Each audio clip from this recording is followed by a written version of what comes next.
প্রিয় মাধ্যমিক পরীক্ষার্থী বন্ধুরা, তোমাদের এবিটিএ টেস্ট পেপার 2024-25-এ হারিয়ে যাওয়া কালি কলম প্রবন্ধ থেকে 1026 পাতায় যে 47টি শর্ট প্রশ্ন দেওয়া রয়েছে সেগুলি আমি এখন তোমাদের সামনে উপস্থাপন করব উত্তর আকারে। এর আগে যে সমস্ত পেজগুলি আমি সলভ করেছি সেগুলি আমার চ্যানেলের টেস্ট পেপার যে সলভ 2024-25 তার একটা প্লে লিস্ট রয়েছে, সেখান থেকে অবশ্যই দেখে নেবে 100% নির্ভুল উত্তরগুলি। তো চলো আজকে হারিয়ে যাওয়া কালি কলম প্রবন্ধের প্রথম প্রশ্ন এবিটিএ টেস্ট পেপারের সাজেশন অনুযায়ী 2.1 কুইল কাকে বলে? পালকের কলমকে কুইল বলে। নেক্সট, আশ্চর্য, সবই আজ অবলুপ্তির পথে। আজ কি অবলুপ্তির পথে? নানা ধরনের ফাউন্টেন পেন, কালি, দোয়াত, কলমদানি সমস্ত কিছুই আজ অবলুপ্তির পথে। 2.3 লেখকেরা অনবরত তা দিয়ে লিখে চলেছেন। কিসে লিখে চলেছেন? টাইপ রাইটারদের মতো কিবোর্ডের প্রতিটি বোতাম চেপে লেখকেরা অনবরত লিখে চলেছেন। নেক্সট প্রশ্ন, তবে তাতে লিখে আমার সুখ নেই কেন? হারিয়ে যাওয়া কালিকলম প্রবন্ধে লেখক কোনো রকমে কাজ চালানোর জন্য তার অফিসে যে কলম ধার করতেন তা ছিল গলা শুকনো ভোতামুখ, তাই সেটা দিয়ে তার লিখে সুখ ছিল না। পরের প্রশ্ন, বাংলায় একটা কথা চালু ছিল, কথাটা কি? বাংলায় চালু কথাটি ছিল, কালি নেই কলম নেই বলে আমি মুন্সি। 2.6 দাগের প্রশ্ন, আমরা কলম তৈরি করতাম, এটাকে সিঙ্গেল কোটে রেখে বলছে কিভাবে, মানে কিভাবে লেখকরা কলম তৈরি করতেন। হারিয়ে যাওয়া কালি কলম প্রবন্ধে লেখকেরা কলম তৈরি করতেন রোগা বাঁশের কঞ্চি কেটে। 2.7 লেখার পাত বলতে প্রাবন্ধিক কি বুঝিয়েছেন? লেখার পাত বলতে প্রাবন্ধিক কলা পাতাকে বুঝিয়েছেন। পরের প্রশ্ন, লেখক ছেলেবেলায় কিসে হোম টাস্ক করতেন? লেখক ছেলেবেলায় কলা পাতাকে কাগজের মতো সাইজ করে কেটে নিয়ে তাতে হোম টাস্ক করতেন। 2.9 ফেরার পথে কোনো পুকুরে তা ফেলে দিয়ে আসতাম কেন? লেখকদের কলা পাতায় করা হোম টাস্ক গরু খেয়ে নিলে অমঙ্গল হতে পারে, এই আশঙ্কায় তা পুকুরে ফেলে দিয়ে আসতেন। 2.10 তাই নিয়ে আমাদের প্রথম লেখালেখি। কি নিয়ে? বাঁশের কলম, মাটির দোয়াত, ঘরে তৈরি কালি আর কলাপাতা নিয়ে লেখক প্রথম লেখালেখি শুরু করেন। নেক্সট, ফাউন্টেন পেন কিভাবে জন্ম নিল? উত্তর, লুইস অ্যাডসন ওয়াটারম্যান একবার এক চুক্তিপত্র সই করার সময় দোয়াত উল্টে যায়, ফলে সেই চুক্তি বাতিল হয়ে যায়। এরই সমাধান স্বরূপ তিনি ফাউন্টেন পেন আবিষ্কার করেন। 2.12 দোকানদার লেখককে কলম বিক্রি করার আগে কি জাদু দেখিয়েছিলেন? উত্তর, দোকানদার লেখকের কাছে কলম বিক্রি করার আগে একটি জাপানি কলমের মুখ থেকে খাপ সরিয়ে কলমটি ছুঁড়ে একটা টেবিলের এক পাশে দাঁড় করানো কাঠের বোর্ডের উপর ঠিক যেভাবে সার্কাসে একটি মানুষকে দাঁড় করিয়ে তার দিকে ধারালো ছুঁড়ে দেয় সেই ভঙ্গিতে ছুঁড়ে দিয়েছিলেন। পরের প্রশ্ন 2.13 দুজন সাহিত্যিকের নাম করো যাদের নেশা ছিল কলম সংগ্রহ করা। শৈলজানন্দ মুখোপাধ্যায় এবং শরৎচন্দ্র চট্টোপাধ্যায়ের নেশা ছিল কলম সংগ্রহ করা। পরের প্রশ্ন, ব্রোঞ্জের শলাকার পোশাকি নাম কি? ব্রোঞ্জের শলাকার পোশাকি নাম স্টাইলাস। নেক্সট, চীনারা চিরকাল কি দিয়ে লিখে এসেছেন? চীনারা চিরকাল লিখে এসেছেন তুলি দিয়ে। 2.16 সোনার দোয়াত কলম যে সত্যি হতো তা লেখক কিভাবে জেনেছিলেন? সোনার দোয়াত কলম যে সত্যি হতো তা লেখক জেনেছিলেন শুভ ঠাকুরের বিখ্যাত দোয়াত সংগ্রহ দেখতে গিয়ে।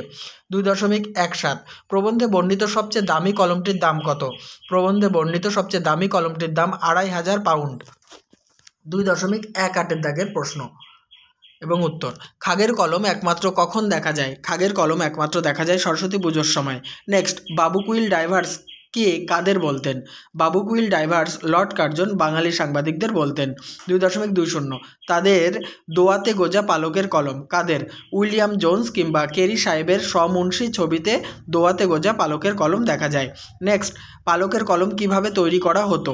পালকের কলম তৈরি করার জন্য সাহেবরা একটা ছোট্ট যন্ত্র আবিষ্কার করেছিলেন, যে যন্ত্রে এক ধরনের পেন্সিল শার্পনারের মতো থাকতো এবং তাতে একটা ধারালো ব্লেড লাগানো থাকতো। তার ভেতরে পালক ঢুকিয়ে চাপ দিলেই কলম তৈরি হয়ে যেত। 2.22 একজন বিদেশি সাংবাদিক লিখেছিলেন কি?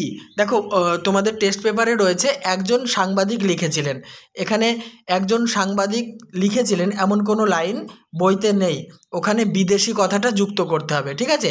একজন বিদেশি সাংবাদিক লিখেছিলেন কি? উত্তরটি দেখে নাও, কলকাতার চৌরঙ্গির পথে গিজগিজ করছে ফেরিওয়ালা। তাদের প্রতি 3 জনের মধ্যে একজনের পেশা কলম বিক্রি। একজন মানে এক হাতে 10 কলমধারী ফেরিওয়ালা কিন্তু এখনও দেখা যায়। 2.23 দার্শনিক তাকেই বলি, কাকে? যিনি কানে কলম গুঁজে দুনিয়া খোঁজেন তাকেই প্রাবন্ধিক দার্শনিক বলেন। নেক্সট 2.24 দিদি আপনার খোপায় কলম, সেখানে কলম কিভাবে গেল? হারিয়ে যাওয়া কালি কলম প্রবন্ধের আলোচ্য অংশটিতে ট্রাম এবং বাসে ভিড়ের কারণে খোপায় কলম দেখা গিয়েছিল। 2.25 একসময় বলা হতো কি? একসময় বলা হতো কলমে কায়স্থ চিনি, গোফেতে রাজপুত। নেক্সট কলম তাদের কাছে আজ অস্পৃশ্য। কাদের কাছে? পকেটমারদের কাছে কলম আজ অস্পৃশ্য। 2.27 রবীন্দ্রনাথ ঠাকুর ফাউন্টেন পেনের কি নাম দিয়েছিলেন? রবীন্দ্রনাথ ঠাকুর ফাউন্টেন পেনের বাংলা নাম দিয়েছিলেন ঝর্ণা কলম। নেক্সট জন্ম নিল ফাউন্টেন পেন, এই পেনের জনককে? ফাউন্টেন পেনের জনক হলেন লুইস অ্যাটসন ওয়াটারম্যান। 2.29 তা লেখককে নেশাগ্রস্ত করে কি? ফাউন্টেন পেন লেখককে নেশাগ্রস্ত করে। 2.30 লেখক শৈলজানন্দের সংগ্রহে ক ডজন কলম ছিল? লেখক শৈলজানন্দের সংগ্রহে 2 ডজন কলম ছিল বা 2 ডজন ফাউন্টেন পেন ছিল। 2.31 শৈলজানন্দ কলমের নেশা কার কাছ থেকে পেয়েছিলেন? শৈলজানন্দ কলমের নেশা পেয়েছিলেন কথাসাহিত্যিক শরৎচন্দ্র চট্টোপাধ্যায়ের কাছ থেকে। 2.32 আদিতে ফাউন্টেন পেনের নাম কি ছিল? আদিতে ফাউন্টেন পেনের নাম ছিল রিজার্ভার পেন। নেক্সট লেখক শ্রীপান্থ কোন কলমের ভক্ত ছিলেন? লেখক শ্রীপান্থ ছিলেন কালীখেকো কলমের ভক্ত। 2.34 অনেকদিন পর্যন্ত শ্রীপান্থ কোন কলমকে বাঁচিয়ে রেখেছিলেন? অনেকদিন পর্যন্ত লেখক শ্রীপান্থ জাপানি পাইলট কলমকে বাঁচিয়ে রেখেছিলেন।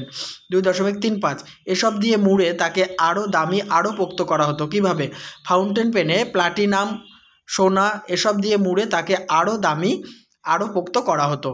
2.36 দু একটা পাঁচ দিতে পারলে গ্রামের বুড়ো বুড়িরা কি বলে আশীর্বাদ করতেন? দু একটা পাঁচ দিতে পারলে গ্রামের বুড়ো বুড়িরা বেঁচে থাকো বাছা, তোমার সোনার দোয়াত কলম হোক বলে আশীর্বাদ করতেন। পরের প্রশ্ন ওদের তহবিলে নাকি রয়েছে, কি রয়েছে?